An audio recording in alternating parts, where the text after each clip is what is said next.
Hello everyone, welcome to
broad animals बोलते हैं। तो दूध देने वाले एनिमल्स कौन कौन से हो गए, जैसे गाय, बकरी, भैंस, ये सारे एनिमल्स मिल्च एनिमल्स की कैटेगरी में आते हैं। जैसे ऑक्स हो गया, हॉर्स हो गया, ये सारे एनिमल्स किस में आते हैं, ब्रॉड एनिमल्स की कैटेगरी में आते हैं। क्या आपने कभी कद्दू के बारे में सुना है? कद्दू हम लोग खाते हैं ना, कद्दू की हम लोग यहाँ पे सब्जी बनाते हैं, ओके। लेकिन जो केरल में क्या करते हैं, केरल में कद्दू के पत्ते को बेसन में लपेट कर छान के पकौड़े भी बनाते हैं। तो इस तरह से हम कह सकते हैं कि कुछ एक ही चीज़ को हम दो तरह से खाते हैं। इसी तरह एनसीईआरटी में 2 किरदार के बारे में बताया गया है। पहला है बूझू और दूसरा क्या है, पहेली। तो पहेली और बूझू दोनों आपस में बात करते हैं। आप दोनों पत्ते को टेस्ट करते हैं। वो पूछ रहे हैं, पहेली बूझू से पूछती है, क्या हम सारे पत्तों को खा सकते हैं? तो बूझू बोलते हैं, नहीं, सारे पत्ते को हम खा नहीं सकते हैं, क्योंकि कुछ पत्तों को खाने से मुझे विटामिन, प्रोटीन्स वगैरह मिलती है, लेकिन कुछ पत्ते जो होते हैं वो पॉइजनस होते हैं। फॉर एग्जाम्पल, एक है केलोट्रॉपिस मीन्स मदार, दूसरा पार्थोनियम गाजर घास जिन्हें बोलते हैं, और एक होता है कैस्टर बीन्स। तो ये सारे जो पौधे की पत्तियाँ होती हैं, ये सारे पॉइजनस मीन्स जहरीला होते हैं। तो हम लोग सारे पत्तों को चख करके नहीं टेस्ट कर सकते हैं। अब हम यहाँ पढ़ेंगे हनी बी मीन्स मधुमक्खी के बारे में कि मधुमक्खी शहद कैसे बनाता है। अच्छा, आप मुझे बताइए, क्या जो मधुमक्खी होता है वो पॉलिनेशन में मदद करता है? क्या मधुमक्खी जो होता है वो पॉलिनेशन में मदद करता है? तो इसका आंसर होगा हाँ, क्योंकि मधुमक्खी जहाँ भी बैठता है वहाँ के क्या होते हैं, उनके जो परागकण होते हैं वो उसमें चिपक जाता है जहाँ भी बैठते हैं। और फूलों, जैसे मान लीजिए मधुमक्खी कहाँ फूलों पे मधुमक्खी फूलों पे बैठती है, तो उसके जो नेक्टर होते हैं फूलों के, वो उसको क्या पी लेती है। फिर उसके बाद क्या करती है, फूलों का नेक्टर उसके पेट में चला जाता है, पेट में स्टोर होता है, और फिर इस तरह से मधुमक्खी अपने पेट के नेक्टर को दूसरी मधुमक्खी के मुंह में देती है।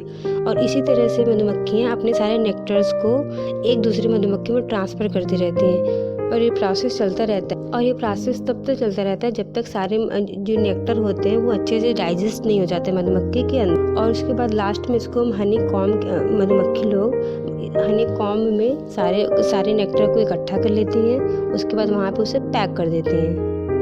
पैक करने के बाद वहाँ पे जो नेक्टर में तो बहुत सारे वाटर अमाउंट भी रहता है, तो उसको वाटर को वहाँ से इवेपोरेट करने के लिए वो मधुमक्खी वहाँ पे अपने पंख को क्या करती हैं, फड़फड़ाती हैं, जिससे वहाँ के थोड़ा सा ऐसे एयर से वहाँ उस हनी कॉम्ब में जितने वाटर अमाउंट होते हैं वो वाष्पीकृत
होते हैं जो लोड को कैरी करते हैं, जैसे हॉर्स हो गया, ऑक्स हो गए, ये सारे कैसे एनिमल्स हैं, ड्रॉट एनिमल्स हैं। और अभी आप लोगों ने पढ़ा कि जो सरसों होता है, सरसों के हम लोग पत्ते को भी खाते हैं और सरसों के बीज का तेल निकलता है।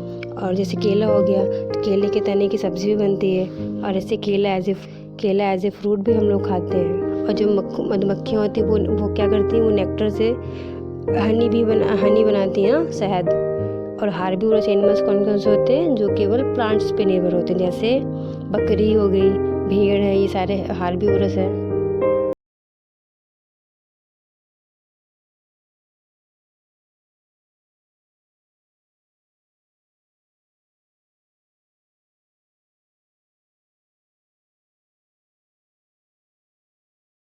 इस तरह से पहला चैप्टर फिनिश होता है।